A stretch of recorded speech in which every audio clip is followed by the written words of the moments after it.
But He posted a picture on Twitter with Sean Dean. He's got his castle. It says "Justice" on it. And then somebody says Hook is some fucking girl says on Twitter, Hook is what? Stokely, I hate your bald ass so much. And then Big Stoke on Twitter goes, wow, Hook will pay for his crimes. It was confirmed that there was a forearm fracture which required a cast. I am distraught. I rolled dice with my left hand, so I'm please don't make me sue this company, Tony Khan. Please, you know that a portrait of your father that's hanging in your office? Well, once I own this company, I'm replacing it with a big ass photo of James Brown. Yep. Every time you see the godfather of soul sweating in drug fueled rage at the Apollo, you're gonna think of me. Sounds pretty miserable, bro. Do the right thing. Punish this little bastard Hook and write me a fat check. By the way, here's a photo of me with my best friend Al Sharpton. It means absolutely nothing, by the way. Blushing face. But somebody tweeted, he tweeted, Hook is a piece of shit. And then somebody tweeted this. Some woman, I dated a 5'8" guy who taunt every jack. Oh wait, I dated a 5'8" guy who taunt every jacked. 6'3" bro he met until they pulled their first back to beat him up. Whereupon my ex would go, Price, this is the greatest fucking thing I've ever seen. Clip it.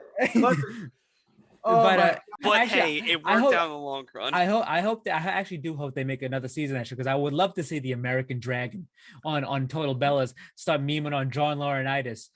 You have live footage of John Laurinaitis in his living room calling somebody in his underwear saying, "Hey, bud, you fired." What did Max Caster say about me? Like I'm embarrassed the fact that I'm hosting a post show for this crap. I'm proud of you, Carl. I love this. We did our Valentine's Day post of Hooked on You, but it was mainly for Jamie Hayter and only Jamie Hayter.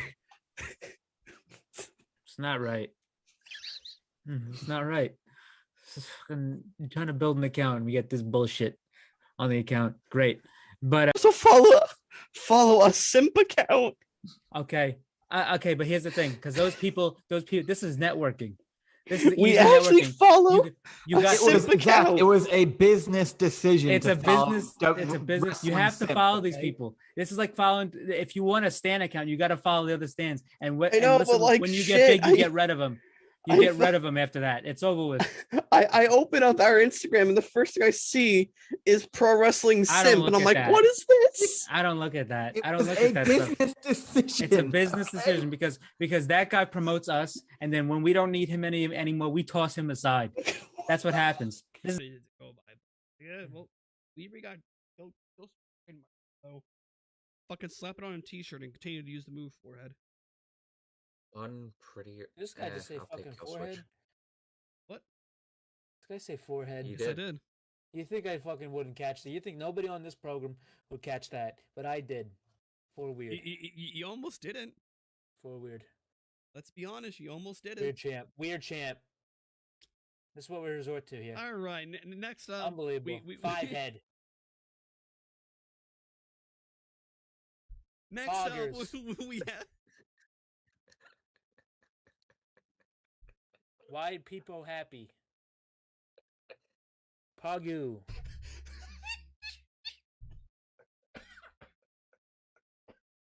Weird champ. Full weird. Forehead. Oh god. Franker faces. Oh. Wowie. Why people sad. What else? Look at how red my face is. What else we got? Let me go on Twitch right quick. Okay. Why? Why do people happy? Keck W, LOL W. XQCL. All right. The Acclaim promo now. We were backstage. Okay. They're just like, yo, it's not gonna be a triple. It's not gonna be a No, dude, we're gonna do a fatal four-way poggers, bro. Thanks for the fucking bits. Fucking damn it! Jump off a roof. Well, they just lost Gunther, so I don't know how that is gonna survive. But what's it called? But the Third Reich faction. That's Imperium's going to turn to the Third Reich now. But But he posted a picture on Twitter with Sean Dean. He's got his castle. It says "Justice" on it. And then somebody says Hook is some fucking girl says on Twitter, Hook is what? Stokely, I hate your bald ass so much. And then Big Stoke on Twitter goes, wow, Hook will pay for his crimes. It was confirmed that there was a forearm fracture which required a cast. I am distraught. I rolled dice with my left hand, so I'm please don't make me sue this company, Tony Khan. Please, you know that a portrait of your father that's hanging in your office? Well, once I own this company, I'm replacing it with a big-ass photo of James Brown. Yep. Every time you see the Godfather of Soul sweating in drug-fueled rage at the Apollo, you're gonna think of me. Sounds pretty miserable, bro. Do the right thing. Microphone. Desktop. It's Wednesday, guys. You know what that means. It is time for your weekly dose of the Pro Wrestling Injection right here on the Pro Wrestling Injection YouTube and Twitch. As always, I'm here joined by just one person today because Mike is currently at work, so hopefully he catches the VOD of this, but if not, it happens. It happens. Yeah, so we have a lot to cover. Via show-wise, not much news. I'm gonna kick it over to Christian while I just figure out some things on OBS side so he can get us started with the news. so yeah, slow news week this week of pro wrestling. Not really much. But one was the first story we're gonna talk here about was actually pretty shocking. To be quite honest. A few hours before SummerSlam went on the air, we got the notification that Kairi Sane, from Stardom and New Japan, will be returning back to WWE. She has signed a contract. She's most likely going to be going back around November when she's done with her commitments, in New Japan and in Stardom. So, that was very, very shocking. I didn't expect her to go back so soon. I had a feeling that she'd maybe go back one day, but I don't think it would be anytime this soon. But yeah, she's going back. She had a great little run in Stardom. She had some great matches. The one this year with Mercedes Moné was fantastic. And yeah, I can't wait to see what she could do in WWE now. Now that she's rejuvenated and under a new regime with Triple H, because obviously Triple H put the NXT title on her when she was down in NXT. And I'm a big fan of Kyrie. I wish I got to see her a little bit more and like maybe like at a Forbidden Door or something like that. But that girl is one of the best women's wrestlers on the planet, and she is such a star in Japan. She is a star. The fact that WWE didn't get it right the first time, it was frustrating, and I hope they get it right the second time because this woman is a very big star, and you're gonna get the same type of thing like you did with Io Shirai. Io Sky now, which is actually pretty great timing because the day this got announced, her best friend and her, they're called the Three Daughters of Stardom, which is Mayu Iwatani, Io Shirai, Io Sky now, and Kairi. And one of the other three daughters, Io Sky, just won the WWE Women's Championship. So, perfect timing. So, we'll see where that goes, and good for Kairi, heading back to WWE. And the other piece of news also revolves around Japanese professional wrestling, which actually just concluded today. But we finally have the playoff bracket for the New Japan G1 Climax 33, and it so basically it was the winner of A block and the runner up of A block, and basically all the same thing for each block. So A block, winner and runner up, B block, etc. C block and D block. But yeah, we ended up having in the A block, so the A block and the C block ended up was very controversial, extremely controversial. But the B and the D block are pretty much was everybody expected or wanted. So what we have is out of the A block, we have Hikuleo coming in as the runner up of the A block which was quite the shock because back in the tournament, it Kaito Kiyomiya. I always predicted a Sonata Kiyomiya playoff berth. Yeah. From that bracket, from that block, and Kiyomiya ended up losing to Ren Narita, which eliminated him, which was astonishing because of there was a lot of I know there's a lot of politics that are coming into play with that, with Pro Wrestling Noah and how they're represented within New Japan. So that's going to be a bigger story. But after Kiyomiya was eliminated, it was really between Shota Umino and Hikuleo, and Shota Umino is being pushed as one of the next top guys, like he to lead this company. And I didn't feel that any of the Reiwa Three Musketeers were going to make the final. But now, but seeing Hikuleo and Shota, like, all right, maybe probably give it a Shota, I guess, just to give him a chip on her shoulder. But no, they give it a Hikuleo, and let me get this straight. Let me get something straight here. Hikuleo is not a bad wrestler. Hikuleo is one of the best big men in the business right now. He's one of the best wrestlers for his size. He's agile. He's mobile. He reminds me of Big Bill in AEW. The guy is legitimately a great wrestler for his size, and the guy's matches in the G1s have been great. And people were fucking acting like the Big Show fucking won the G1 on Twitter. So people need to fucking hold their horses and chill out because Hikuleo is fucking great. So yeah, and obviously Sonata went undefeated in the block, and Sonata has the number 1 seed in the A block. B block, pretty much everything you expected here. I mean, if it wasn't these two, then I don't know what they would be thinking. The runner-up, Will Ospreay, he defeated El Phantasmo in probably the match of the tournament. And if you have not seen that match, if you want to watch any one match from the G1 so far, watch El Phantasmo versus Will Ospreay. It was unbelievable. But yeah, so Will Ospreay is the runner-up of the B block, and Kazuchika Okada wins and takes the number 1 seed in the B block, which is expected. Do we think Will Ospreay goes all the way this year? Do you think that this is his year? I'm gonna say, Ospreay was my original pick, but I'm gonna say that when we get to the actual bracket, because we actually have a bracket. They just released them for the playoffs. C block was the most highly debated, highly contentious thing I've seen in New Japan in a long time within the fan base, because even I wasn't a fan of this, besides one. So it was anybody's game in C block. It came down to Shingo Takagi, Eddie Kingston, Tama Tonga, Evil, and David Finlay. Eddie Kingston ended up losing his match. He ended up losing his match to David Finlay. Yes, David Finlay.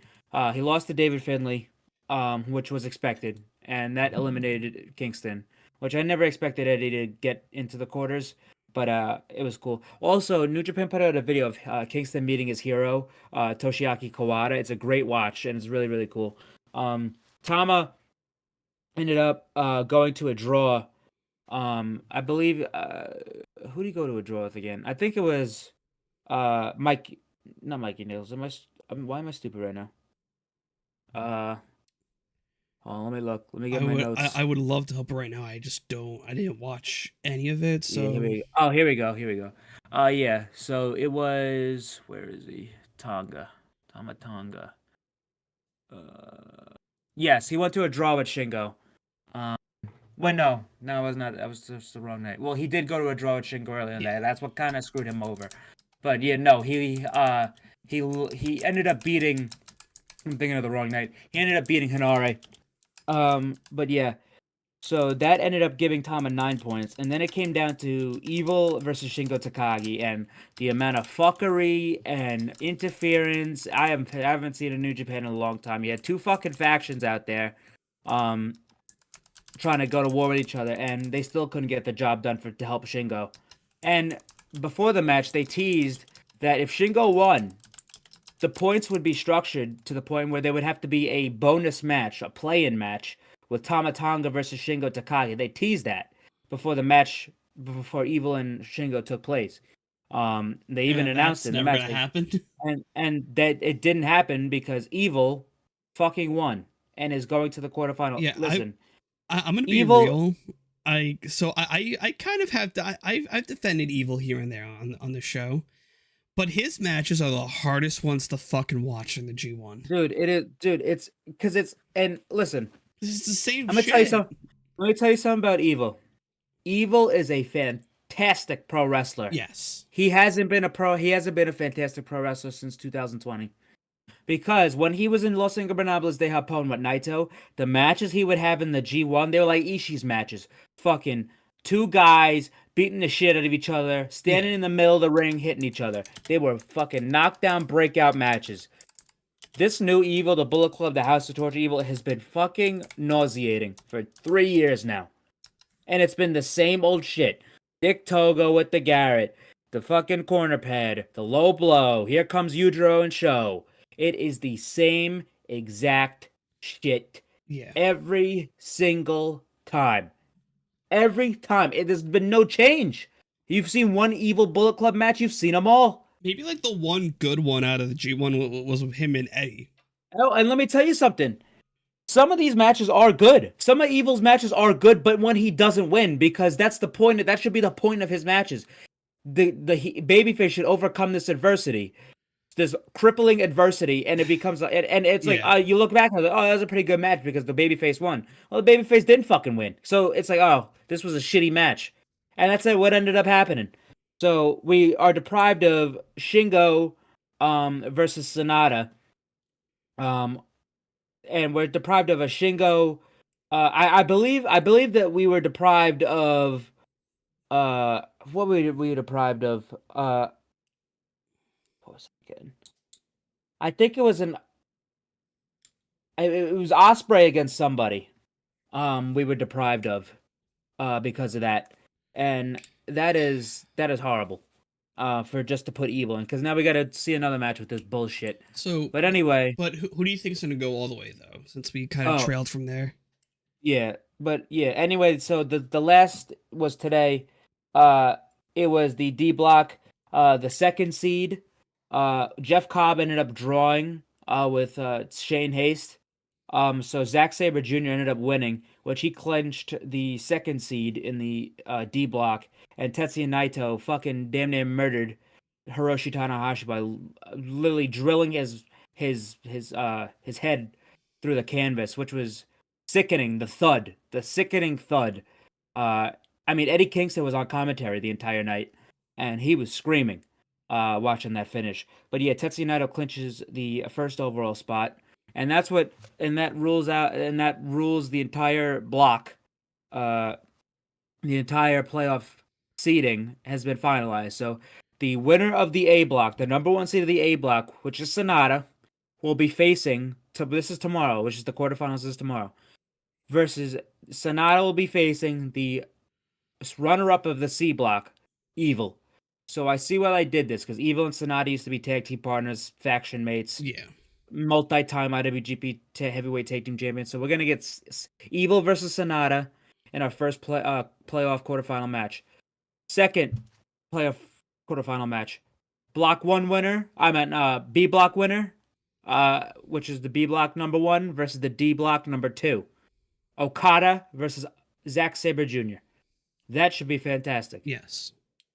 Next up, C block. Winner versus the B block number 2, David Finlay versus Will Ospreay. This is a rematch from last year where Finlay defeated Ospreay in the G1 in a block match, which was the most shocking result of that entire tournament. That should be another great match. And then the D block winner versus the A block runner-up, we have Tetsuya Naito versus Hikuleo.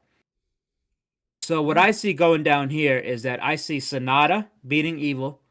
I see Okada beating Zack.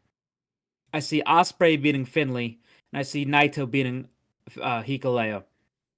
And that brings us to the semifinals, where it would end up being Sonata versus Okada, a rematch of since after Sonata took the title off Okada, and then we would have Naito versus Ospreay, a rematch of last year's G1 semifinal where Ospreay beat Naito to go to the final. Yeah. And this is where it gets tricky, because even the winners I projected here are still up in the air because this fucking Yeah. G1 has been less than predictable. Well, it's like at most we're probably gonna get a Okada Ospreay finale. Maybe kind of like a repeat of last year, and I think so. this time Ospreay goes over. So with the guys I projected to go to the semis, which is Sonata, Okada, Ospreay, and Naito, a lot of people. Really, for me, it's between Ospreay and Naito. Mm-hmm. I think whoever wins that match wins the tournament. Okay. I don't see Sonata winning because Sonata's the champion, and the last champion to win was Kensuke Sasaki, like damn near 20 years ago. Mhm. I don't think that's happening. I don't think, and he said if he wins, he's picking his opponent, and it's Taichi.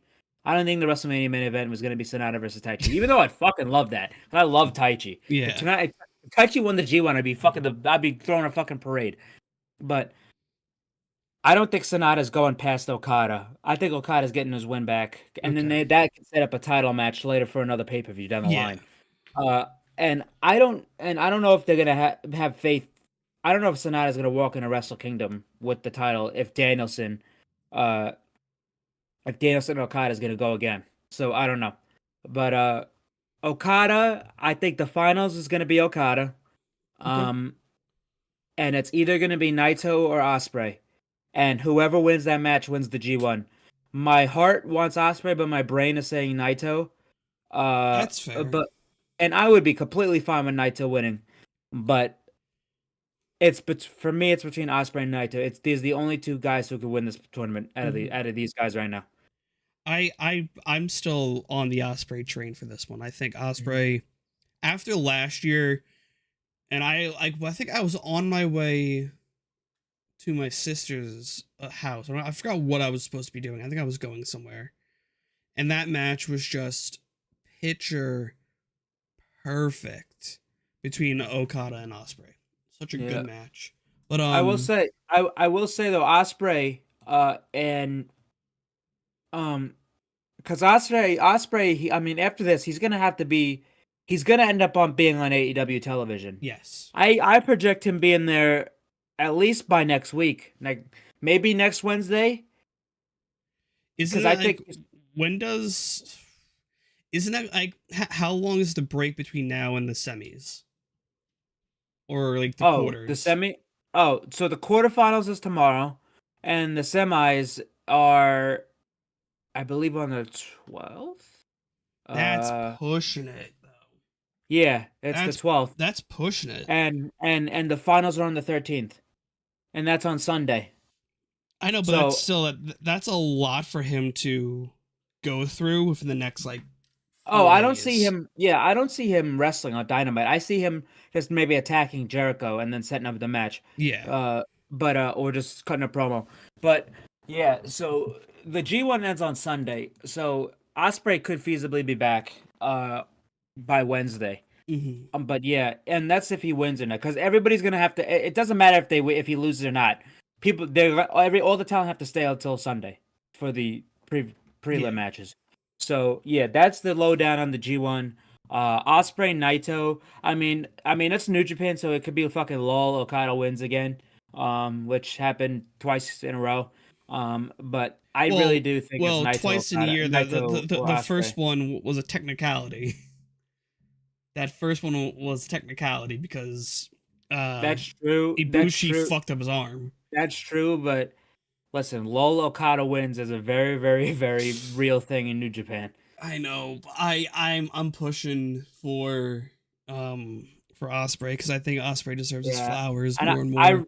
I really hope Ospreay wins. He'd be the second ever person, the second ever foreigner ever to win the G1, right behind Omega. And then when you get to the eventual rubber match between him and Omega, you have the fucking battle between the only two foreign men who have ever won the G1 Climax tournament. I think for the fact of which of the Ospreay Omega story is still there, I think the fact of him winning is key for more of their interactions, and for Ospreay to be like, see, I'm doing almost everything better than you did. The only caveat I see to Ospreay losing is that they want, because Osprey Omega is not happening at Wembley, New Japan wants it at the Tokyo Dome again. And I don't think Kenny would be wrestling for the world title. And there's not Yeah. 2 nights. So it would end up being Sonata and Naito because they have major history because Yeah. he was in Naito's faction. Or if Sonata's not even the champion, say Okada wins the title again. Naito Okada is a tale as old as time. Mhm. That's why I really think Naito is probably gonna do it. But yeah. I'm pulling for Osprey, but it all depends on how this shakes out because I don't know if Osprey Omega is happening at the Tokyo Dome. I mean, that's fair. Like I'm holding out hope because I'm a mark for Osprey, so that's pretty much just where I'm gonna be biased the whole way through. So I just had to check something. Okay, all right. So, besides this last bit of news that we're probably gonna get into within the show, All In has now surpassed 75,000 tickets. It's currently at 79,284, I believe. They have broke the record for SummerSlam 93. Yeah, so it was the highest paid attendance record. And no, before people, I see people saying this shit all the time. No, you fucking moron. They don't. The fucking North Korea show doesn't count. Those people We're could not forced. we're not allowed to not go to that show. If you didn't go to that wrestling show, your family would be fucking killed. Literally. So no, that doesn't count. Jesus. That also was a WCW show too. So, but fuck. Yeah, so they're at 79,000 right now. They're close to 80k. A lot of people are saying, so what's up with if you follow the Twitter page I think WrestleTix, they're known for releasing like, oh, here's how this show's doing, here's how that show's doing, here's how this boxing match is doing. They kind of give like little tiny statistics here and there. They mention how this is how many are the paid for tickets, here are the comp tickets. So the comp tickets are mainly for friends and family, contests for like the radio shows in England, and also just like contest at like works, I believe. So you got to give the leniency on the couple of thousand for those. So yeah. But anyways, there was a Dynamite tonight, and it was a Dynamite indeed. It was nothing too special besides a few key moments in my honest opinion. I thought it was a great show tonight. Real solid because it was a promo heavy show. Yes. So a lot of setup for Wembley. A lot more setup for Wembley. So I thought it was very good. I'm mixed on it. I barely paid attention to the main event because that was when I got up and I had to do some stuff. But we kick off tonight's show with the mandatory meeting of the Jericho Appreciation Society.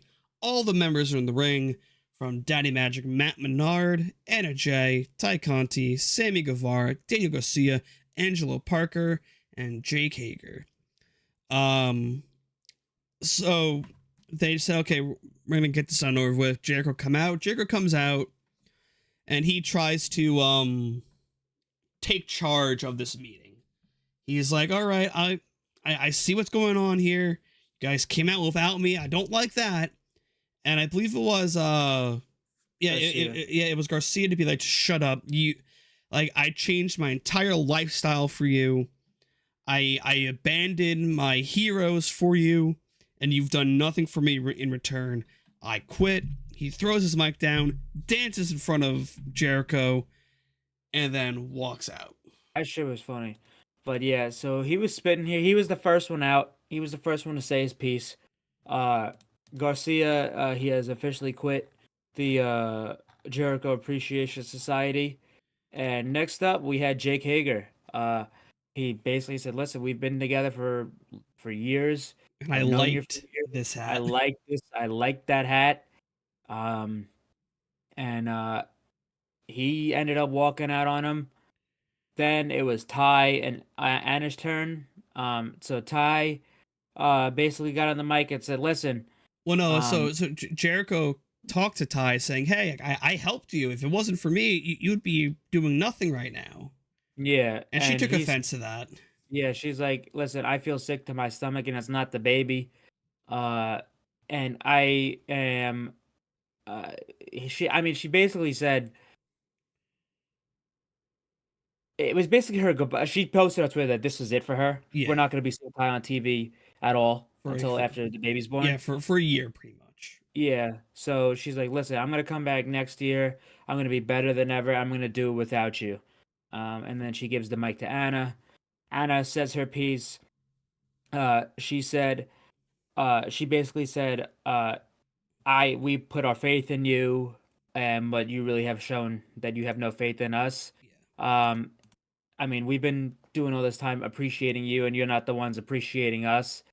And she's focused on winning her first title in the main event tonight.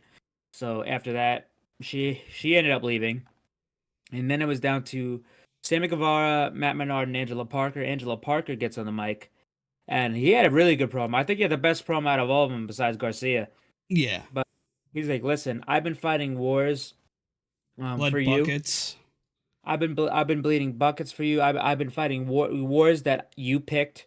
I've been I hung upside down in a double cage, bleeding from my head, in the blood and guts match from a battle you picked, and a war that I fought that I didn't even get myself into." And he says, "I've given you everything I can, but Chris, what have you given me?" And he was welling up, and then he left. And then here comes Daddy Magic. His promo, I think people just recall back to the Blood and Guts promo that he did. Like he missed his kid's first steps for a war that Jericho picked. Yeah, and he sort of was saying some really true stuff. So he said, basically, I love this man. He helped me out in one of the darkest times of my life.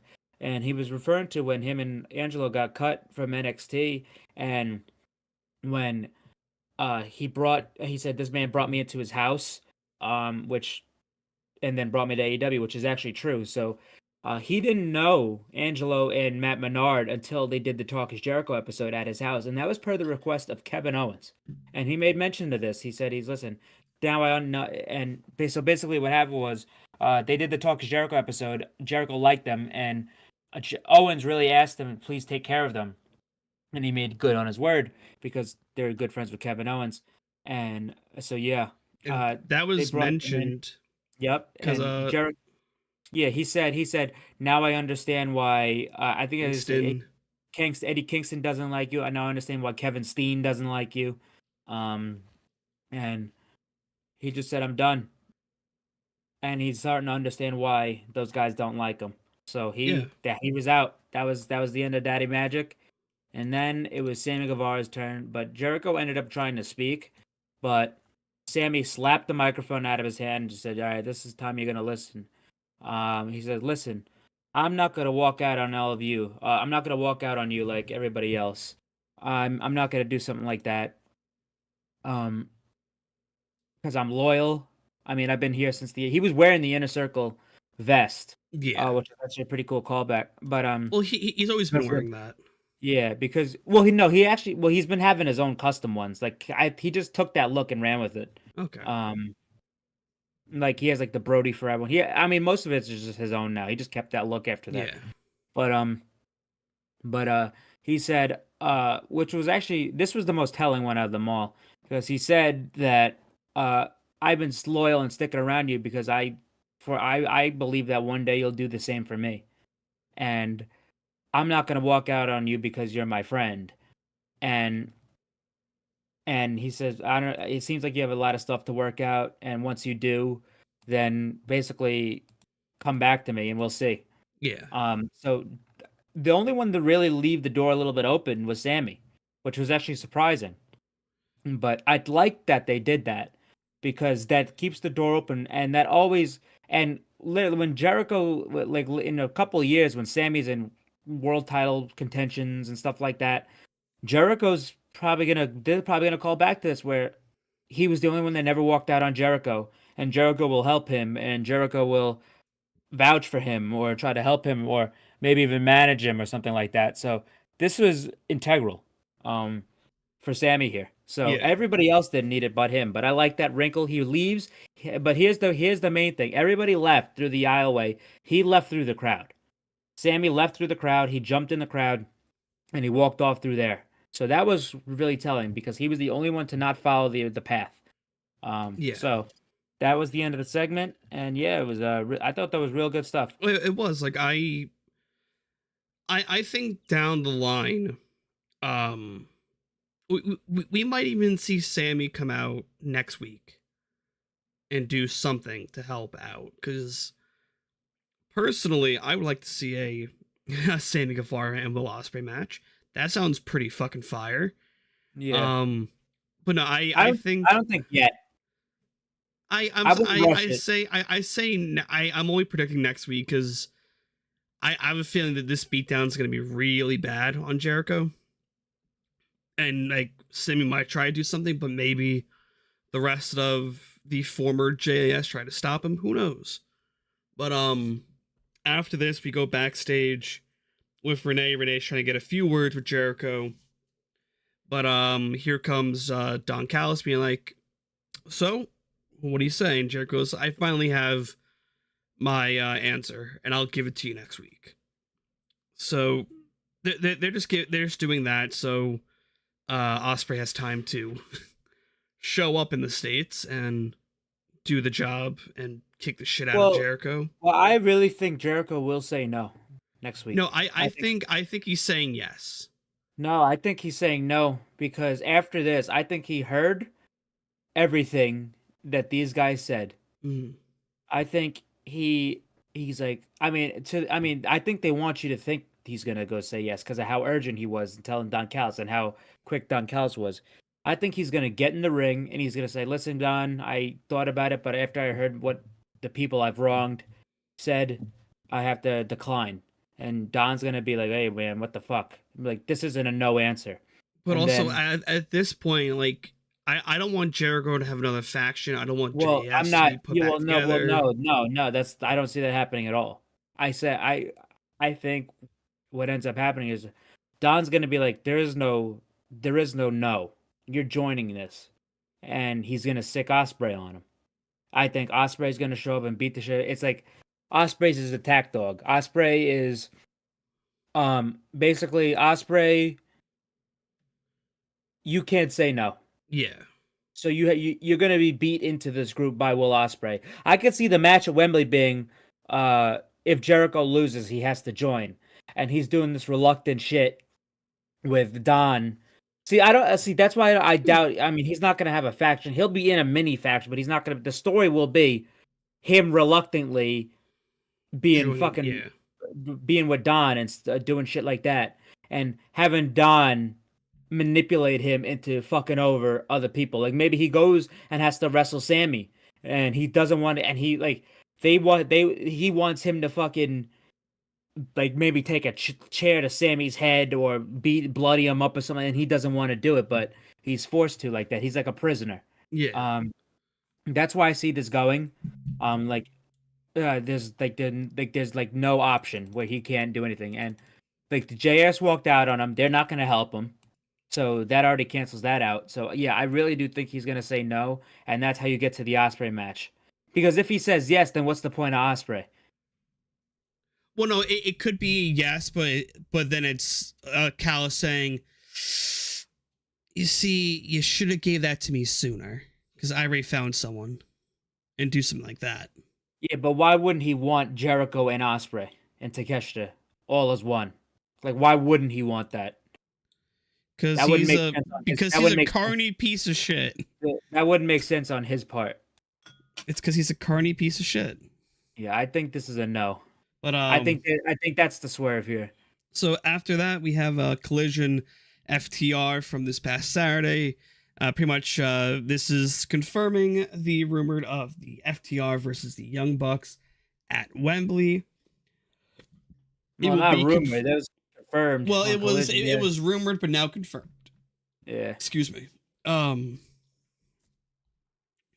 This now leads into the Bucks versus the Hardys. This was a nice something match to fill up the time. This wasn't like anything on the level of their PWG or ROH matches. This was a fun match though. Like Bucks and Hardys. That's all right. I think the Bucks and Hardys. I think, as I mentioned on the show multiple times, the Bucks should retire the Hardys in their farewell match. I think. Oh yeah. I think that's something that has to happen. Whether if it's the Bucks turning heel down the road again, or the Hardys somehow turning heel with like their broken stuff, but that's not happening. That's over. There's no way on this point in their careers that Jeff or Matt are getting booed. Well, the only time Matt got booed was during the big money match shit when he had that annoying. Jeff is never gonna get booed ever again. Yeah. But so the Bucks and the Hardys had a really great match here, though. I liked it. Yeah, this was a very, very good match. This was the best match Jeff has had, and Yes. Matt, but Jeff especially has had since he came back. This was the best Hardys match, maybe they've had so far. Besides the hardcore, like straight up match, not like the hardcore stuff. Yeah. But yeah, I thought this was very good. I mean, it's a Young Bucks match, they're best. So I'm really not surprised. But yeah, the spots in this match were great. The work was great. They quick tags. Jeff and Matt weren't blown up. The Young Bucks, I mean, they look great. This was their first like regular tag team match, 2v2 since February. Mm-hmm. So it was a nice, refreshing thing to see the Bucks in regular tag team action again. So yeah, very good match. A thing I wanted to mention with remembering from last week with the Elite signing long-term deals from, like, sure, it must have been joking around on BTE, but these sound like long-term deals. Yeah, so what they said on Swerve's podcast, I actually listened to it today. They said it was NBA level deals. Ooh. And like NBA That's like 6-7 years, right? Yeah, so that's what they said there. So yeah. Jesus. NBA. Whew. No, but with like NBA level deals, that also mean that they have a chance to get out of them too, if it's on that level. No, I'm not saying no. Well, they're not saying like it was a structure like an NBA. Well, no, contract. I hear that. I think that was why. Yeah, no. It's basically NBA money. Okay. Like fucked up type of money. Like a fucked up amount of money. Do you think with that much money that they were able to get MJF and back? Nick said, well, at least for the next 4 years. So it probably is a 4-year deal, 4 or 5 year deal. Okay. Which is the same thing that FTR just signed. What probably Kip and the Dark Order just signed. Roosh. Well, Dark Order signed 3 years. That was announced. Okay. Yeah. But yeah, it had to be at least 4 to 5 years. Now, so yeah. Do you think, because with this being an NBA level type contract, do you think Tony Khan backed up that Brinks truck for MJF? Well, the thing about MJF is I don't think he's not under contract. Well, like back during the whole fucking money fiasco. To be honest, I think the only 3 people that know MJF's status is Tony Khan, MJF, and Mega Parek. That's it. I think those 3 are the only fucking people who know that MJF, because the fact that Tony would put his world championship on somebody who isn't locked down to an extension would be fucking foolish. Well, I'm saying, yeah, I'm saying he signed an extension until, like, maybe like up until a certain point. I can see either an extension or a deal has been done where we're not going to know, because this bidding war of 2024 story is integral to the latter end of this year.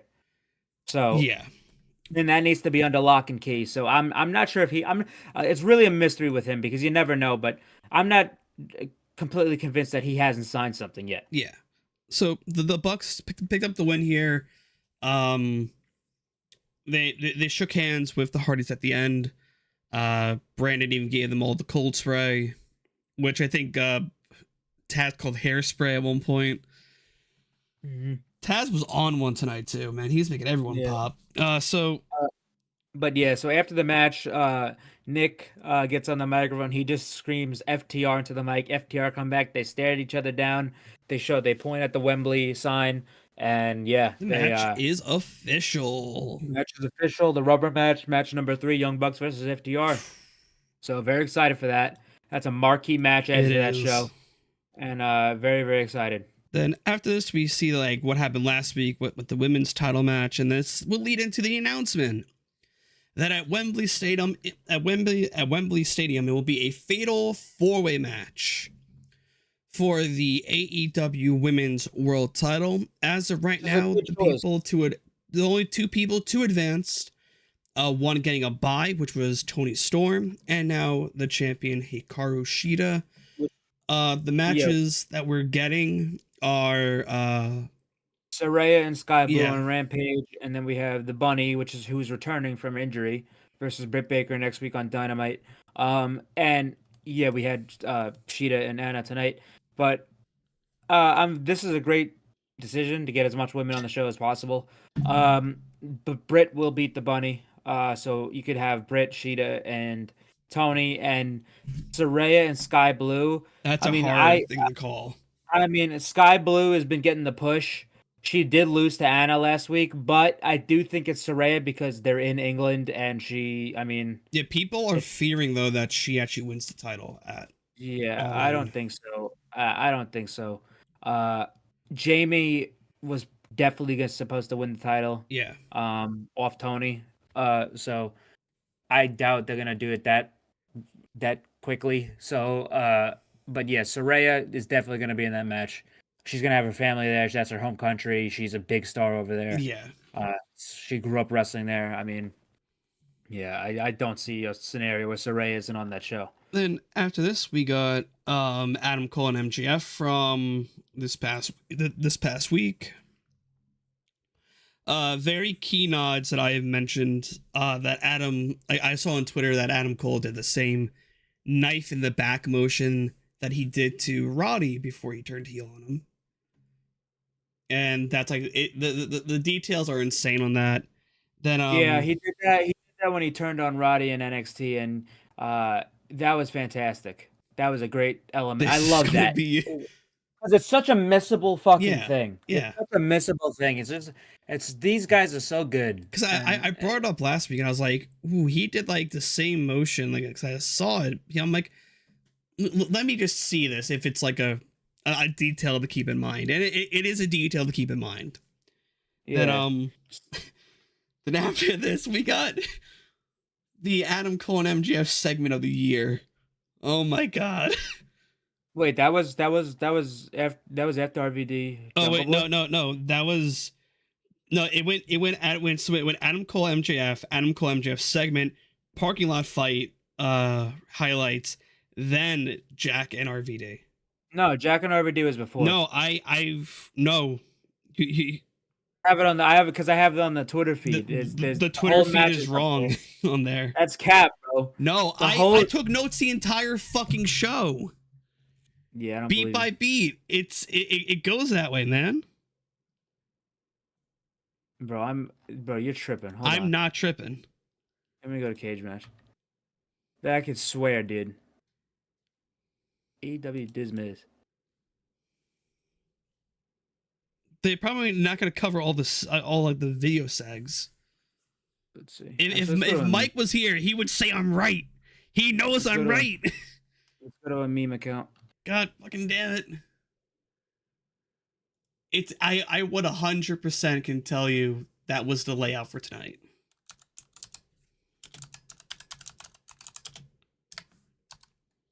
It was after. No, it was not.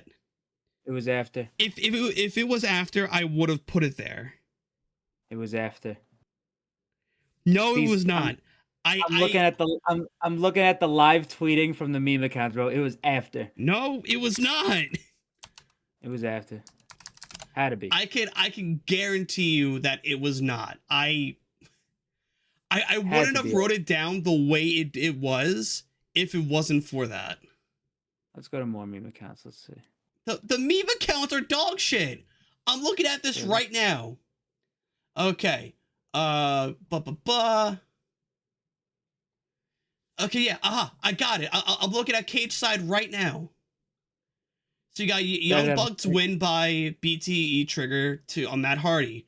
All In commentary breaks down the 4-way. We get a recap of Maxwell Jacobs Freeman presenting Adam Cole with the contract for his match. Another video package. Fightful has the RVD video before the no, do you want me to send you Cage Side? Because Cage Side's a lot more. Does it have the segments? Yes. Where? It's not all broken down, but it's in paragraphs underneath. I'm sending in the group chat. It's in the paragraphs underneath. Oh, this is complete cap. Get fucked, loser. Read it and mother effing weep. Let me see. Go just look underneath the bold Bucks win. Yeah. Yeah, but just read the non-bold stuff. Young Bucks win by pinfall. Commentary breaks down the build of the 4-way. MJF, Adam Cole. Another vignette. video package of friendship activities. Then we come back, and then it was the Blackpool Combat Club stuff, and then it was Jack Perry and Rob Van Dam. Yeah, but we didn't cover the fucking video package yet for the friend activities. Yeah, I'm talking about the segment. That happened before the match. I know that. I'm talking about the segment. I thought you were talking about the segment. I'm talking about the fucking friends activities segment. Oh, no. I thought you were talking about the segment. No. So we're both right. I'm talking about the segment, the in-ring segment. I was talking about the vignette. I said like the dodgeball. Yes, I said like the vignette of the Adam Cole. All right, so we're both we're both a little fucked up, but not too fucked up. Okay, and hey Tom, how's it going, man? I just okay. So we have the friendship activities, and this was probably fucking amazing. You got MJF pulling up. He's like, okay, so what night at the debauchery do we got planned? We're going to a bar, or are we gonna be banging rats? Adam Cole's like, no, man, trampoline park. Yeah, so this motherfucker went to his. I used to have a trampoline park not too far from my house, and it's they sold 79. Biggest hole of fucking scum and villainy I've ever seen. Just to let Tom know, they did 79,000 right now. They broke SummerSlam 93's record. Yeah, they broke it as of right now. What's it called? So Adam Cole's like, hey, don't worry, you got the trampoline stuff, you got the arcade, you got dodgeball. And just like, whoa, they got dodgeball? It's like, yeah, man. Hey, can you see how high I can go? Just look at me. And then this is pretty much MJF's Billy Madison moment. Just whipping this soft Nerf ball at these kids. God. That one girl at the end got clocked in the face. I work at a summer camp, and I can tell you right now, this is very, very realistic adaptation of what happens when you play dodgeball with little kids. I wail these fucking things at these kids. It's a Billy Madison moment. You think I'll be playing for the fucking Mets? I mean, when I used to go to the trampoline parks when I was a kid, the little kids were not safe under me. I would deliberately try to hit them as hard as I could. And as an adult, I still try to do that. That reminds me of that. This was very realistic. Have you seen that one video of the kid getting hit in the face with the dodgeball at the trampoline park? Yes. It's just so good because the ball comes out of nowhere and it's like firing at like 80 miles per hour. Just domes this kid in the head. So this fucking guy MJF, he's hitting all these kids. I mean, it's looking like a fucking war movie going on right now. The kids are bad actors, by the way. They should have got They better probably actors. just fucking went. They didn't. They probably just fucking, hey, you five, get over here. You're being on a wrestling show. But yeah, they got MJF fucking, he did that to the kids, and then one girl. Well, no. ended up- Adam Cole's like, Max, what are you doing? It's like, what? I'm playing I don't know what the fuck- dodgeball. I don't know what the fuck his problem was. He was winning the game. But I mean, that's the point of the game. But yeah, so one little girl comes up to him. She's like, She's like, you can't talk like that. No. It was, what are two grown men doing at a trampoline park? Yeah, and Adam goes like, you shouldn't be talking like that. And then she flips him off, and then Adam goes, all right, maybe one more. And MJF beans this fucking little girl in the head. We don't see it, but you know This reminds me of the Shawn Michaels Triple H thing when he was getting out of the cafeteria and he super kicked the girl. Oh, that's right. You were not watching. Wasn't a fan yet. I did watch those segments though. Yeah. I did watch all those segments. I just don't remember all of them. It was a long time ago. That was like my favorite segment as a kid. I remember watching that shit live. So after this, we now see the parking lot brawl from last week. I didn't get to watch this because I was at work. From the looks of it, it was good, but probably not as good as the Proud and Powerful. It wasn't as good as that, but it was very, very good. Yeah. But it was excellent. I really enjoyed it. They did fuck up Sue's van, which was that's fucked up. Hey, they sent flowers. Yep, but Moxley, he was cutting this promo. He dropped the hard ass line. He said the BCC doesn't fear death, death fears us. So yeah, which happened. They walked off. So what I presume was actually supposed to happen here wasn't going to be Moxley and Orange Cassidy. It was probably going to be Mox, Orange Cassidy, and Pac in a three-way at Wembley. Yeah, that's probably what was going to end up happening. Because the best friends are involved in this, and I think they still will be. But I think the Lucha Bros are going to have to find help, whoever that may be. But we're going to talk about that one a little bit later. But next up, we had the FTW title match between Jack Perry and Rob Van Dam. And this was an excellent match. I mean, listen, I knew Rob Van Dam still had it. I mean, this just proved it to everybody. This guy, well, he even went on Twitter. It was like, hey, to all the doubters, and he was talking shit, and it slowly zoomed out. And he was doing the splits. He was doing a full split. He was doing the Jean-Claude Van Damme splits. But yeah, listen, if they wanted to sign this guy to a contract right now, I wouldn't have no issue with it. The guy could still go. I would like him for like a Legends deal. In regards. Well, I would just treat him how they do with like Jeff Jarrett or even Sting or Sting. I mean, Sting's more limited, but Jeff Jarrett, I think like him, like maybe put him with a younger guy. Who Sting is limited. Quote.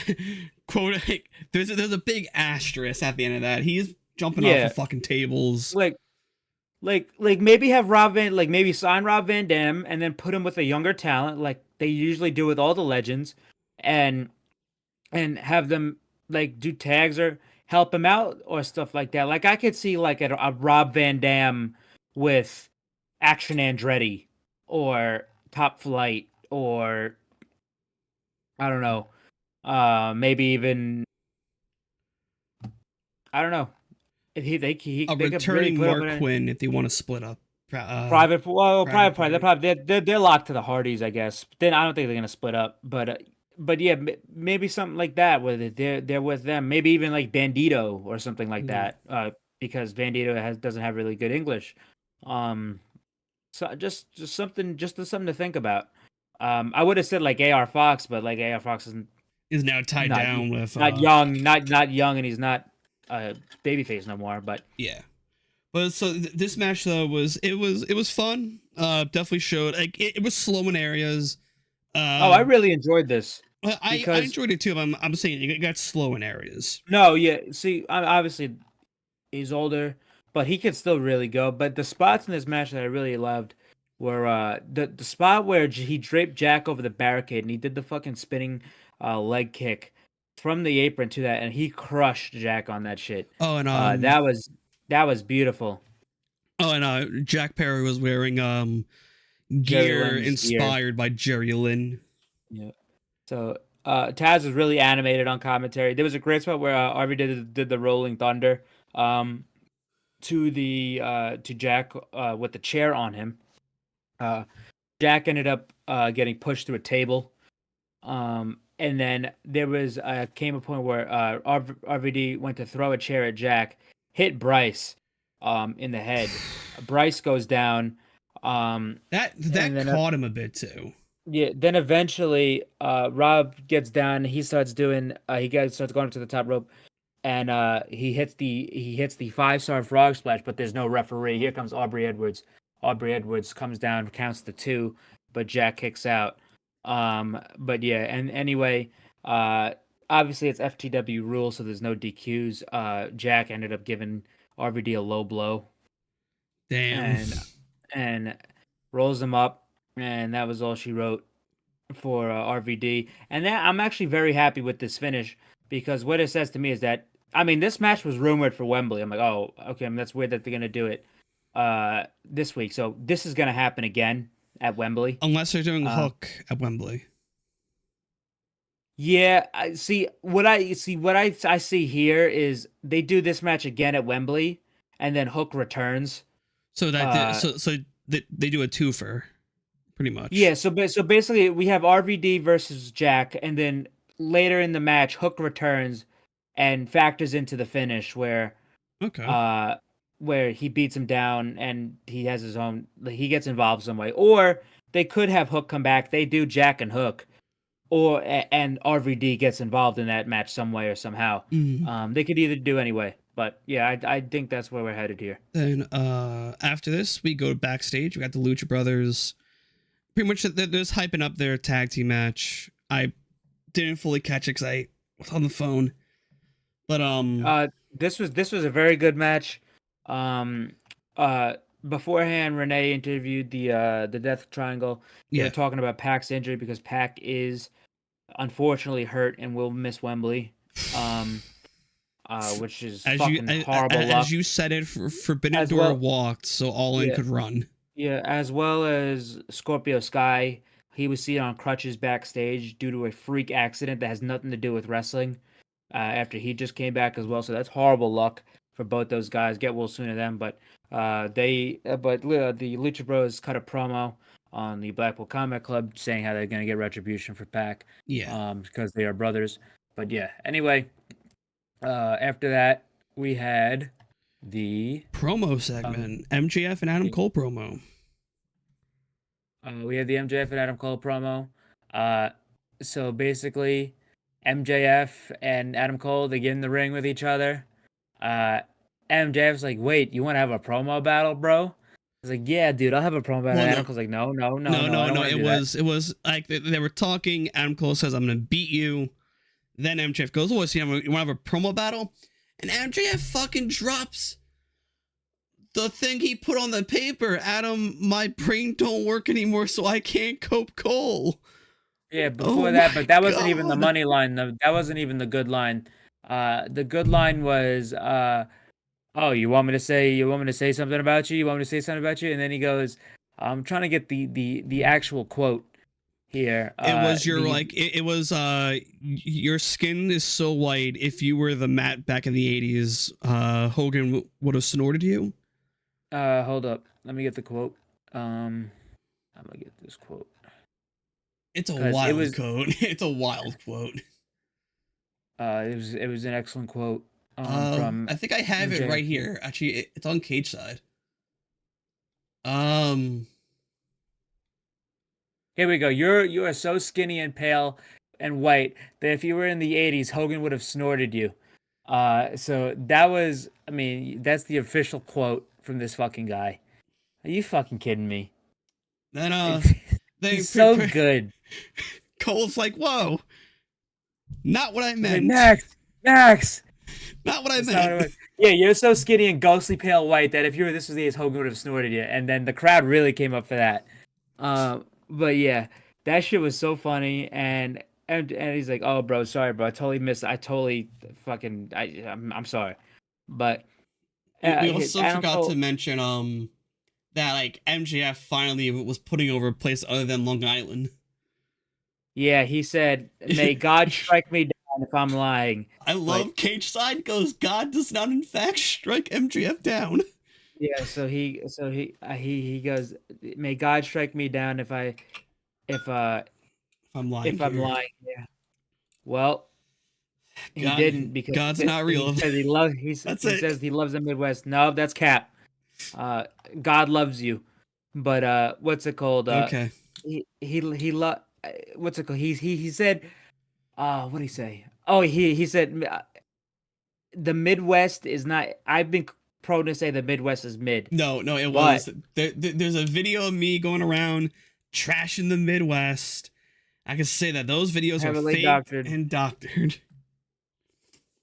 Okay. Yeah, but yeah. So he says, "May God strike me down," and then he tenses up, and he didn't. So he wasn't lying.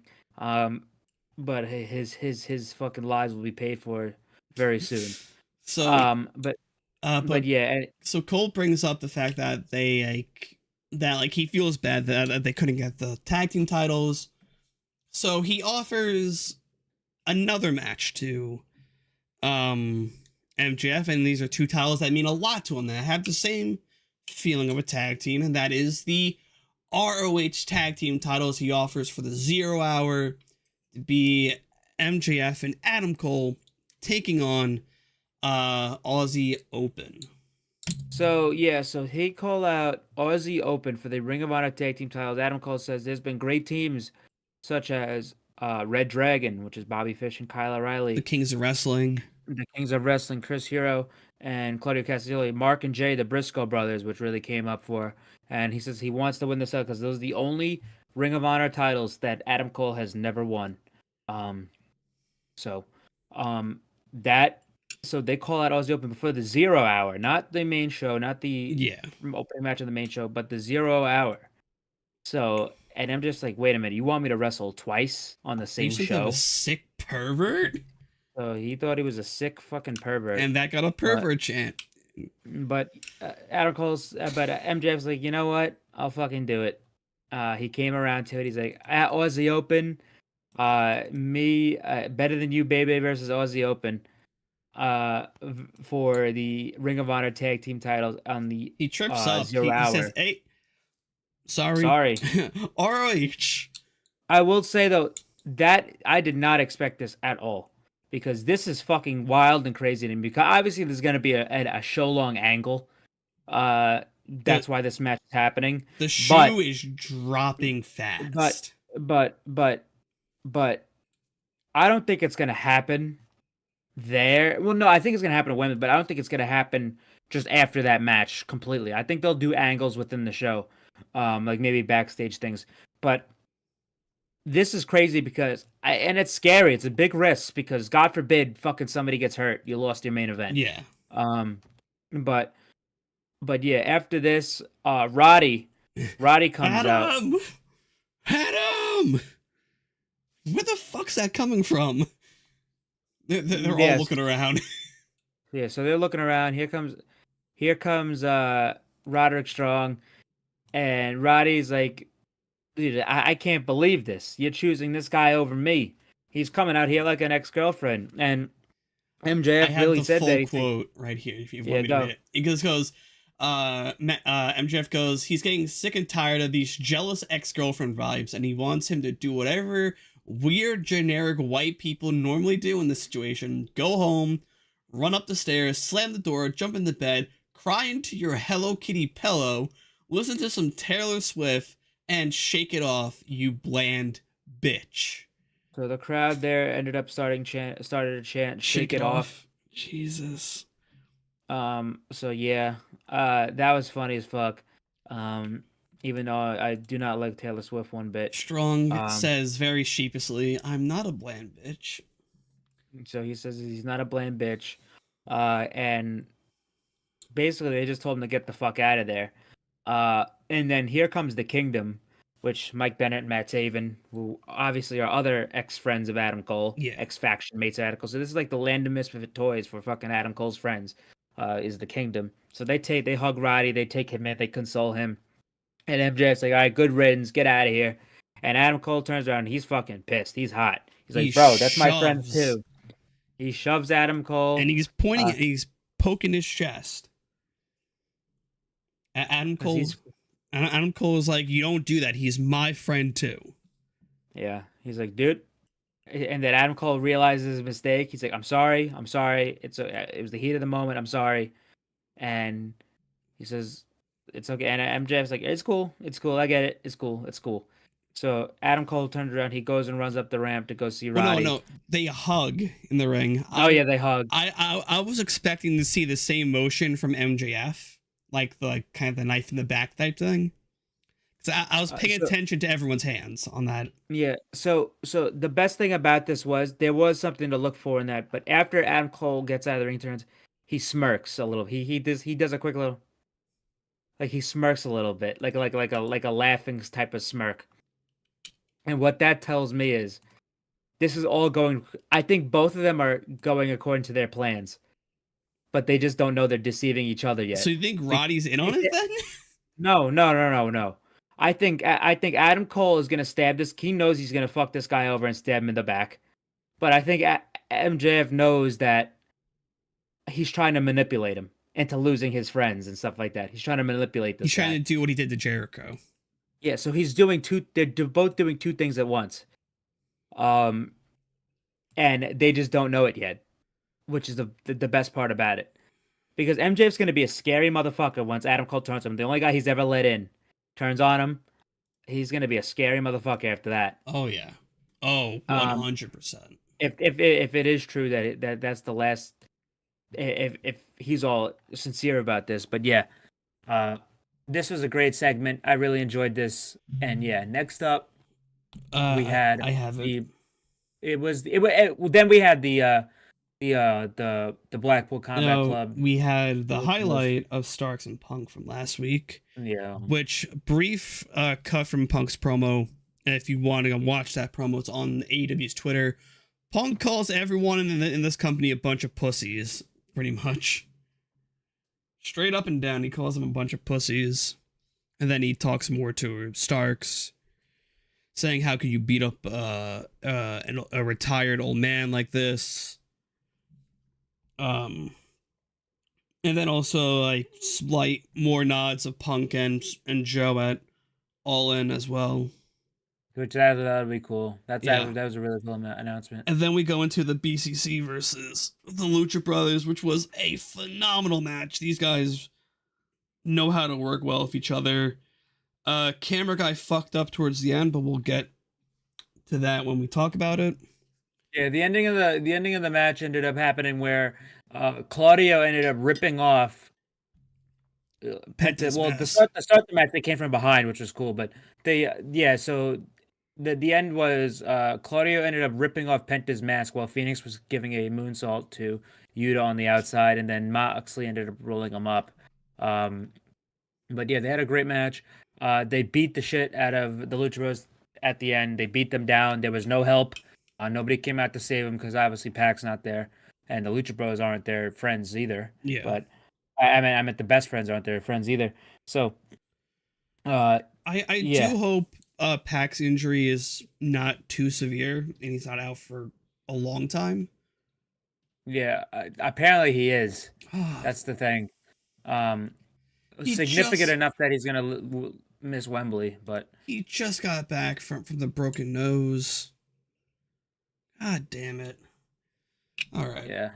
But yeah, so that sucks. But yeah, that was good stuff. Good match there. Then after this we had backstage Kenny Omega with Alex Marvez. Alex Marvez like, hey Kenny, like anything you want to talk about like FTR and the Bucks? Well, they're a great tag team. But next week I have a sit down with JR where I gotta talk about everything that's happened with Don Callis, Takeshita, and my future at Wembley. Which means it's going to be him and Takeshita at Wembley. Most likely him and Takeshita at Wembley, which is a fucking amazing match. Yes. that is an excellent match. That's something I've wanted for months now, and very, very excited for that one. Oh yeah. If Then, that is the case. so then also Marvez like, come on, you can't give me any scoops. Nope. And now we have the rundown for Rampage and Collision. Okay, Collision. We have CMFTR versus the House of Black. Right? Yeah, so we have CMFTR versus the House of Black. We're gonna have The Acclaimed in action. the Acclaimed are gonna be in action. We're gonna get trying to get the actual card up here. Collision. So I remember seeing it. I know, like, I just don't remember the other match. 'Cause I know We're gonna have Willow Nightingale and Chris Statlander versus Diamante and Mercedes Martinez. That should be good. Which I'm glad they're giving Diamante something on Collision because she's worked for it. Yeah.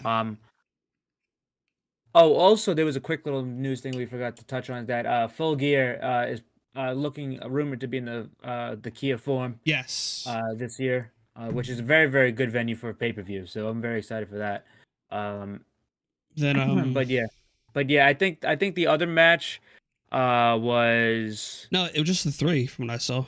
it was just the 3. Oh yeah, so all right, then it was the Rampage announcement. Then we had so we're obviously getting Cy Blue and Saraya. We're getting Brian Cage and Darby Allin, and we're getting Johnny TV versus Orange Cassidy for the International Championship. Well, do you think Orange Cassidy has a title match at Wembley? Yeah, and with who? Moxley. Oh, Moxley. Okay. It was gonna probably be Moxley and Pac, but I think it's gonna be Moxley, Pac, and Orange. But I think it's gonna be Moxley, Orange, and whoever helps the Lucha Bros. I'm still pushing for Mox and Kingston for the dog collar match at Wembley. I'm still pushing I don't for think that. they're going with that. It's a possibility. I don't think they're going with that because I think they're either gonna do with Kingston at Wembley. I think it's gonna have to be something with Claudio. And I think it'll be something with Claudio, and then they're gonna set up a Ring of Honor World Title match for Claudio and Kingston at Arthur Ashe. Because why have Eddie? I'd rather have Eddie win the title in New York than in London. Okay. I mean, you could set it up in London and have him win the title in New York. Okay. I mean, if they want to do like a mini trilogy, like do like Claudio, not a trilogy because that wouldn't actually make sense. But Claudio, Eddie to set up maybe in a tag team match of some sorts. Maybe like Kingston and Homicide versus Yuta and Claudio at All In or All Out or something like that, and then they get to Grand Slam, because Grand Slam is and people are forgetting Grand Slam is very, very soon after Wembley. I mean, It's like 2 to 3 weeks after. So that wouldn't 20th. be that big. Yeah, that would be a big turnaround. So also, I'm very busy the week of, like, the 2 weeks apart from those. Like, for September, I have a Met game on Tuesday, then the Dynamite on the following week. Yeah, so I think that's probably going to end up happening. I think that's the best place to do it, to have Kingston beat Claudio in New York. Make more sense. It would mean more. Okay. But yeah. So after the Kenny backstage, we have the Swerve Strickland promo. God, these guys are fucking killers. These guys are people that you should not fuck with. You have AR Fox still carrying Nick Wayne's bloody tank top. Yeah, that was pretty cool. I mean, I adored their segment last week. I thought that was fucking great. So I'm happy to see the Mogul affiliates the Mogul Embassy on TV more often. And I adored fucking Nana, because Nana is so underrated. That guy is so good. He's becoming the new Swerve. Fucking Swerve. The new Stokely. Yeah, he was fantastic. Nana's fucking great. But yeah, that shit was so funny.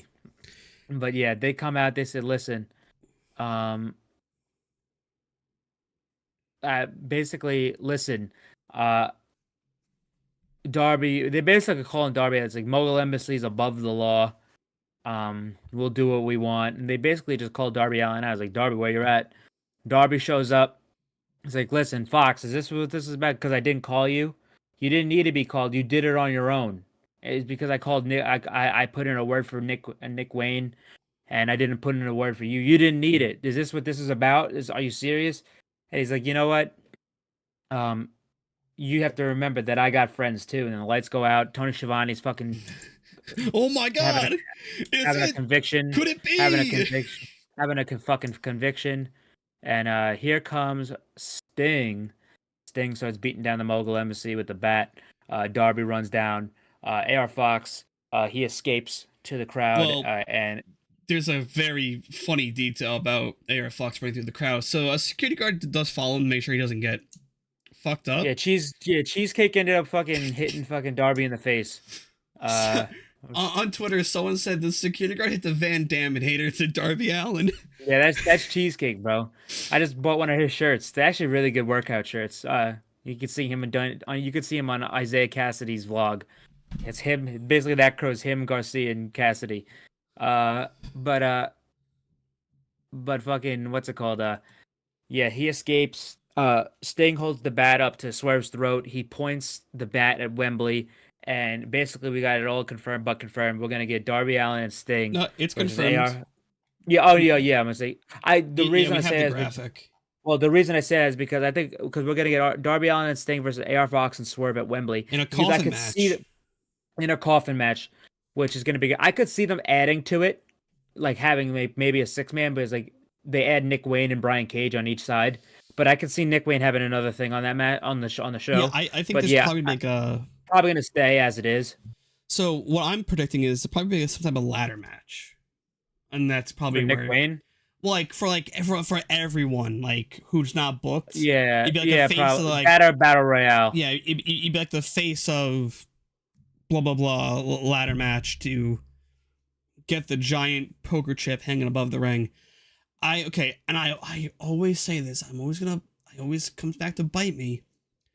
I think there has to be a time where Darby Allin loses a fucking coffin match. I'm sorry. I know it's his stipulation, but there has to be a point where it goes, okay, enough is enough. Well, a lot of guys have their match in this company where they don't really lose their match. And I'd be fine if Darby hasn't lost them. If he's undefeated, if he has that record, but it would be cool if he did lose one. But here's the thing: even if he does win, the chances are they're gonna go again, him and Swerve on the pay-per-view the week after it all out, and Swerve gets his victory back. Because I think that would actually ended up be better. Because say if Darby wins in a coffin match, he's not pinning Swerve, he's not submitting Swerve.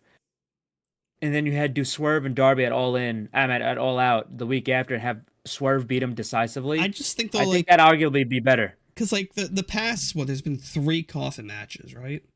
Yeah, so there was the Ethan Page one, Brody King, and the Andrade. Yeah. I still think personally he should have lost that Andrade one. That Andrade one he should have lost. That's still something I will hold to this day. So, the Ethan one I'm okay with because that's the Andrade one I didn't care because nothing came out of it. Well, I still didn't fuck anything up. It was after that like Andrade fell down the card a bit. Yeah, that was my only gripe. He fell down the card. What was that? When did he get hurt? That was if I'm gonna say I think that was shortly after is when he got hurt. Yeah, it was like I know it would have been bad for that, but still, like, once again, it's just me. I have my opinions, and opinions are like assholes. People need to keep them to themselves unless it's pro wrestling opinions. And sometimes share them with people on X and then jump off a bridge. But this sets up. I think it's a tag team coffin match, right? Yeah. So I still think, personally, Darby and Sting should lose this one because that adds more tension and more of a threat to the Mogul Embassy. Once again, this is just me. We'll see. But after I mean, this, I mean, we still have a lot of build, so Yeah. it's not like opinions are gonna stay the same or change week to week. But now, folks, it's time for the main event, where we have Hikaru Shida taking on Anna Jay. Before the match, Menard and Parker are still coming out with her, which I think is fine. I mean, they're great for her in her match because they're fucking howling and shouting outside like the hyenas. But one thing about this match, I don't know if it was just me, but I very much enjoyed this main event. I thought this was a very good match, and I thought Anna Jay tonight looked like a different wrestler. She looked like a different human being. She looked like a different wrestler. I don't know what the fuck it was. I don't know what happened, what she did. It was like overnight. I have no clue how that happened. It's not like Anna was bad, but the storytelling. She looks. No, not that. I'm just saying she looked more comfortable. She looked more. She's more sure of herself. She was more fluid in the ring. She was emoting more. She looked more polished. She wasn't. I mean, there was nothing there that looked clunky on her part. She did. This was maybe the best match of her career so far, in my opinion. Well, didn't she have like the lights out match with? Well, yeah, that one. But I'm saying regular matches because obviously that's a different type of match. Okay. But pure work rate. This was the best match Anna Jay has ever had. And this is her third match with Shida. It has been good. Her first match in the company was with Shida before she was even signed. Then she had a second one back in the Daily's Place era, and now she had this one. And I think Shida is just her match. I mean, they have great chemistry together. Shida looked great in there, as always. But Anna, I commend her a lot because she's obviously worked hard and to become better. And she got better. And she was, I can't say enough. She looked like a different wrestler tonight. Mm-hmm. And she was just like she was a lot more solid. It's the same way I felt about Sky Blue. It felt like everything is clicked. Tonight for Anna. She was emoting on her moves. She wasn't doing anything clunky. She didn't botch anything. She was a lot faster. She was a lot quicker on her feet. A lot of the moves came out faster. It's not like she was like standing there and thinking about what she was gonna do next or like getting them into a new like a new move. But I thought this was a very good match. I think if Anna keeps this up, this was her best outing as of late. I can't say enough great things about Shida, obviously, but Anna did very, very well tonight. She shocked me because I think maybe it was maybe it was the main event saying, all right, I got to turn it on. But I thought she looked like a completely new and completely polished wrestler tonight, and that's great stuff because that's what you want at a project. So Anna Jay was a project. She was someone they signed early on in the career and who didn't have much experience, who they saw something in, and look, now it's paying off. I think like when it comes down to this, we're gonna do our awards at the end of the year. I think Sky Blue and Anna Jay have have contention for the most improved out of the women's division. Out of the women's division, maybe, yeah. The men's division, that's a hard thing to pluck. Probably Jack, to be honest. Jack Perry has. We'll see. All depends by the end of the year where he lands. Yeah, so like this match though, like I didn't see. I missed the first half of it, but I caught the latter half, which was like probably the better half of it towards the end. Shida did pick up the win. She retains. Nothing happened after the match. But like, so this is gonna be a very interesting all in card going forward, I believe, personally. Yeah, we still have a lot of shit to get announced. A lot of, I mean, this isn't even half. This is barely a quarter of the card. To be honest, that has been announced. It's gonna be the biggest card you'll see this year, at least. There was a lot of like rumors, like or people just booking, fantasy booking, saying, just don't announce any matches. Just let that night play out as is. That would have been very interesting. Let that night play out. Bully Ray said that. He said, "Don't announce any matches." I'm like, "Are you fucking crazy?" It was Bully Ray, then someone else, I think, said it before him on Twitter. I think that would have been the stupidest fucking thing maybe ever. They already sold so many fucking it tickets. Doesn't matter. Sell more. This is a company. What is a company's objective? Make money. And know how you make money? You announce matches for your wrestling show. I just have some like This isn't fucking PWG Mystery Vortex here. This is fucking AEW Wembley Stadium. I mean, that's nothing against PWG, but because they make their brand of goofy stuff like that. But this is a fucking it's the biggest show in this company's history, and they don't want to announce a card. Imagine we had a fucking WrestleMania show without a card. What the fuck what are you talking about? A WrestleMania show without a card. Yeah. And it's back to one day. What are fucking blessing. What are we fucking doing here? Like I said, I thought it would have been interesting. Like not for this.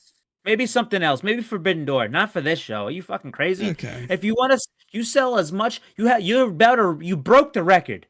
Why wouldn't you want to put it farther? Yeah, like you want to sell the ticket to the fucking idiot who doesn't even know who the fucking name AEW is. How close are they to breaking the WrestleMania 34 record? The one that was from Dallas the first year? 32? I don't know. I thought SummerSlam was the record. No, there's for like actual attendance, there's that Mania that had like the highest attendance out of any Mania. Yeah, 32. Okay, it was 32. That was the Dallas one. Yeah, that was with Roman and Triple That was the H. shitty that WrestleMania was fucking the worst one I've ever seen. But yeah, so it's like, yeah, but that's fucking that's outlandish. That's fucking it's outlandish, I mean, but like, hey, in my honest opinion, it would have been kind of interesting to see, in my opinion. Yeah, but but then what are you building to? You let people speculate those matches. Like no. It would have been obvious for Adam Cole and MJF. Because not everybody's doing that. That's the thing. Us and like Twitter fans, we're like less than fucking 5% of the wrestling population. Sure. People are coming home from work, watching the show, and not thinking a single fucking thing afterwards after they turn it off. They're not thinking about it. Right. If they don't announce a card for Wembley, it's like, all right, why the fuck would I buy the pay-per-view if there's no card? If I don't know what's going to be on the card. Speaking of the pay-per-view, counterintuitive. It's up for sale on Bleacher Report, and it's not being sold as a package with All Out. Dumb idea. Yeah, that's a fucking terrible idea.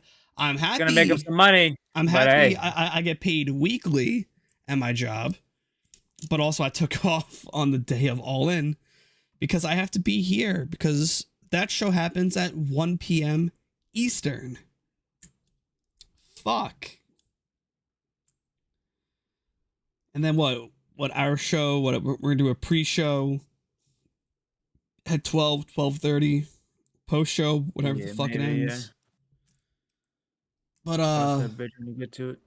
Also, you mentioned back with the Kia Forum with Full Gear. It also is happening on a Saturday.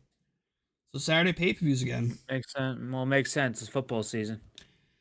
It's yeah, true. Yeah, football season. That's right. But as of right now, as of 2 hours ago, All In Sunday, August 27, 2023. Available tickets stand at 4,720. Current setup is for 84,048. 79,000 have been distributed, with 1,601 being up for resale. If we're going down to the wrestlers of the week, I will pass mine on to Danhausen because he's making a recovery. He should be back relatively soon because it was just a broken arm, so he'll be back soon. I'm gonna go with El Phantasmo this week. He arguably had the best match of his career against Will Ospreay this week. So yeah, El Phantasmo. He had a great G1 run. He's been having a hard go at it in the personal life right now. But yeah, El Phantasmo. Yeah. Other than that, though, we appreciate you all for watching. Like, comment, subscribe. Can't believe I have to do that now. Pro Wrestling Injection will be live every Wednesday, and we'll be live for the pay-per-view for All In. There won't be a watch along. I have to host an event for it. So, yeah. Other than that, though, guys, we will see you next time. Peace.